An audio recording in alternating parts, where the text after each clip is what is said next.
Well, alright, the 2012 Order Limit pay-per-views in the record books, and I gotta say that. Overall, it was better than the past two Over the Limits. It wasn't like nothing too special, but I think what really made the show mostly was the Fatal 4-Way and the Punk and Bryan match. The rest was just whatever. It was just too predictable. I mean, like, me, for the second year in a row, I have gotten all of the Over the Limits predictions right. So, like, they have to quit being so predictable when it comes to Over the Limit, but like I said, nothing too special. What really made the show fun at all was the Fitter 4-Way and surprises, I guess. Like the only surprise I found throughout the night was when Christian came back. I wasn't expecting that either. So, and then the Punk and Bryan match. So let's get around to the review right here. I got some little notes here that can help me out. So we have the pre-show, Zack Ryder against Kane. Nothing too special. I knew that Ryder was bound to job again, which he did. Kane squashed him once again. And then he came when Ryder went for the Rough Rider, but Kane, I think he went for the second Rough Rider, and then Kane countered it into a choke slam. 1, 2, 3. Boom! There you have it. Kane squashes Ryder once again. And then after that, we go on to the Battle Royal, the People Power Battle Royal. And the winner of this got to challenge either Santino or Cody to for the Intercontinental or United States Championship in the People Battle Royal, or the Jobber Power Battle Royal, as I like to call it. We had Kurt Hawkins, that's the man right there. That's the only person I actually liked from this whole Battle Royal. We had Kurt Hawkins, Tyler X, Kali, McGillicuddy, Miz, Big Zeke, Yoshitatsu, the Usos, Jinder Mahal, Tyson Kidd, Drew McIntyre, Titus O'Neil, Darren Young, Tyson Kidd, Alex Riley, David Otunga, William Regal, Christian, and that's about it. And Christian did win the Battle Royal, and it came down to Miz and Christian. They all fought for like about a good, like, I don't know, like 3 to 5 minutes, and Christian threw him over, and then afterwards, Christian looked at Santino. I think he either looked or pointed at him. I'm not sure. And then Cole was saying with Lawler, "Oh look, he picked Santino. Later on throughout the night, we're gonna have Santino against Christian for the United States Championship." And you saw Cody like all relieved and all that. And then after that, we go on to Vicky coming out and introducing Dolph and Swagger, and she was saying how they're the new tag team champions and all that. That's usually what there's. That's usually what she says. A new era of tag team division or whatever. And then we have the match itself: Truth and Kofi against Dolph and Jack, which was an okay, not too special of a tag team match. It was back and forth with it. Like I said, it was okay. But of course, the ending came when Swagger and Truth went outside and started brawling outside. But then afterwards, I think Dolph went for the zigzag. If I'm not, I don't know. I think Dolph went for the zigzag, but then Kofi countered and went and hit the Trouble in Paradise. 1, 2, 3. Kofi Kingston and R-Truth retained the tag team titles, which I knew like it wasn't. Like I said, it was too predictable as well. I knew for a fact that Swagger and Dolph weren't gonna win, but it sucks. Kofi and Truth or whatever, I don't really care. As much as I would like Dolph and Jack to win it, they didn't do it, so whatever. Then afterwards, we go on to backstage when you had Eve, and Rex and Hawkins. Hawkins made it on pay-per-view. Yes, yes, yes. And then afterwards, you have Eve told Hawkins and Rex, "I want you to go out to the arena and get every sign that is like anti-Laurinaitis. This is like pretty much power people. No, people power sucks. Laurinaitis sucks. Fire Laurinaitis. All of those, and I want you to rip them in half." And then eventually, actually did do that, but I'll get to that eventually. Then we have Layla and Beth, or whatever Divas match, I guess. And Layla out of nowhere hit the neck breaker. 1, 2, 3. She retains the Divas Championship. Now we go on to the Fatal 4-Way, which is the second best match of the night. We have Alberto Del Rio, Chris Jericho, Randy Orton, and the champion Sheamus. Out of nowhere, I was expecting this match to be like whatever, slow pace, but it was actually pretty good pace actually. We had mostly every finisher was hit in this match. Del Rio's arm breaker, that kick that he does when opponents are in the turnbuckle. Jericho hit the lion salt. I think he hit the lion salt, if I'm not corrected. Code breaker after code breaker. Walls of Jericho after walls of Jericho. And at one point throughout the match, I think they were chanting Lionheart. If you know what Lionheart means, when that resembles to Chris Jericho, I hope you know what that means. They were chanting Lionheart because that was his in-ring name once, and then they had some pretty weird chats going on. I'm not gonna lie, but it was an okay crowd to mention that as well. And we had RKO after RKO, bro kick after bro kick, pretty fun paced match. But then of course the ending came when Sheamus bro kick Randy Orton, and then I think afterwards he got like a bloody nose because when the camera zoomed up on him, Orton's nose was completely bloody. So not like holy shit bloody, but like it was like you notice it was bloody. And then afterwards, he, I think, hold on, what was the name of that Sheamus hit?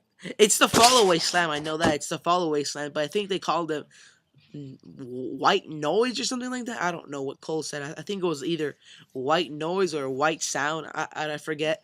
Sheamus hit the Fallaway Slam 1, 2, 3 and retains the World Heavyweight Championship. It was a fun paced match. Good fatal four way. Probably for Over the Limit, I can either see Jericho going against Orton or Del Rio going against Sheamus, or it could be the opposite. It could be Sheamus. It could be Sheamus, Orton, and Del Rio.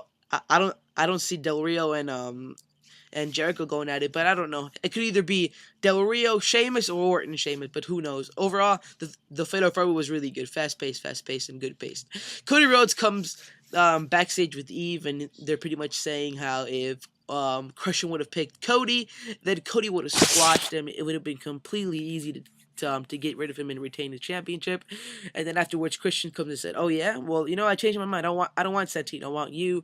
So thus turning Christian face.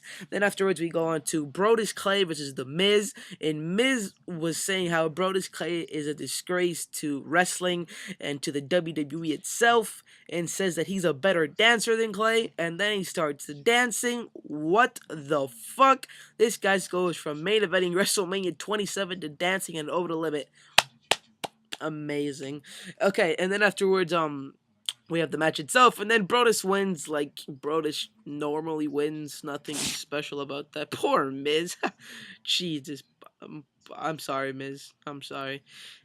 Then we go to Hawkins and Rex actually coming out there and ripping all the signs that said John Laurinaitis sucks, forget people power, everything like that. And then afterwards, we got to Cody versus Christian, which was a pretty okay match. It was a fun match as well. The ending came when Cody went for a moonsault. He hit it, huh? I think he hit it. Yeah, he hit it. He pinned Christian, but Christian kicked out at 2. Then afterwards, Christian out of nowhere, boom, hits the kill switch 1, 2, 3, and Christian is the new Intercontinental Champion. I don't mind it at all. I'm actually pretty okay with it. Christian's a face now, and he's the new Intercontinental Champion. And it looks at one point like he was about to cry when he was holding the belt too. But there you have it. Christian wins the Battle Royal, eliminating Miz, and now he's the new Intercontinental Champion, and he's a face now. Then afterwards, we go on to the match of the night, the show stopper, the show stealer, CM Punk against Daniel Bryan, the man himself. I was expecting a great match. I knew that this match going into the show was going to be phenomenal, and it was. It stole the show. These guys did really prove in this match why they're the best in the world at what they do, why they're the best wrestlers out there you can find right now. It was basically an all-out wrestling match from beginning to start. We had everything you could have think of in that match. Great match. Go check it out, man. If you're gonna go check out Over Limit 2012, check out Bryan and Punk, because they showed why. Like I said, they show why they're completely talented, and they show why they could put on one hell of a show. But then, of course, the ending came when Daniel Bryan locked in the yes lock, and then Punk rolled him. I think he rolled him. Oh, hold on, what was it that he did? I'm trying to think of what he did.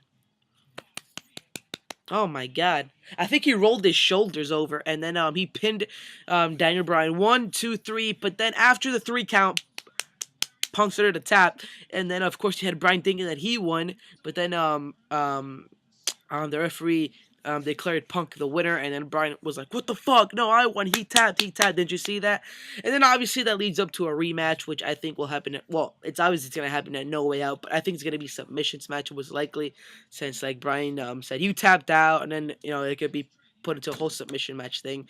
And of course, people were bitching about it. You know, people who can't get enough were be like, "Oh, why did it end like that? Why did it end like that?" Don't worry, stop bitching. It's gonna lead up to a rematch and No Way Out. So quit your whining, quit your bitching. Then afterwards, we go on to Ryback versus Camacho. Ryback won, or should I say, Ryback won. Then afterwards, he kicked Camacho's bike. What the fuck? I actually like that low rider bike. Why'd you kick it, asshole? Then afterwards, you go on to John Laurinaitis with John Cena, in which was the main event. God knows why. Punk and Bryan should have been the main event. And this match was exactly how I thought it was gonna be. You know, Cena just pretty much bullying Laurinaitis, doing what Laurinaitis does. Um, I don't know. Just like basic stuff. He got Laurinaitis. He teased him with the AA, and then he got him outside. He like got the belt and rung it in his ears. He put him in the commentating table.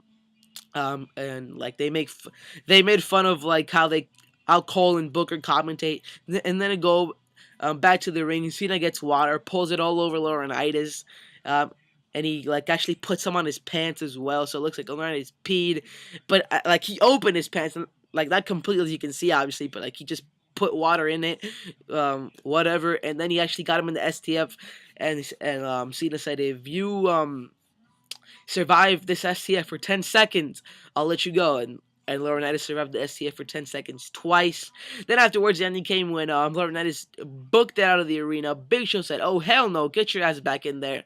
Big Show looks like he was about to choke slam him. And he got Laurinaitis, pushed him back into Cena. Cena was about to do the AA. Boom! Big Show knocks him out like I predicted. And like I think the whole WWE universe predicted it. Big Show turned heel. Laurinaitis pins Cena. 1, 2, 3. People power lives! Damn right it does. Overall, Over the Limit was whatever show, not too special. Predictable show as usual. Over the Limit is. Go check it out for mainly two reasons: Punk and Bryan in the Fatal 4-Way for the world title, and that's pretty much it. I hope it didn't drag this out too long. 11:37 seconds, not bad. Well, alright guys, pretty much out. I hope you guys enjoyed this review, and peace.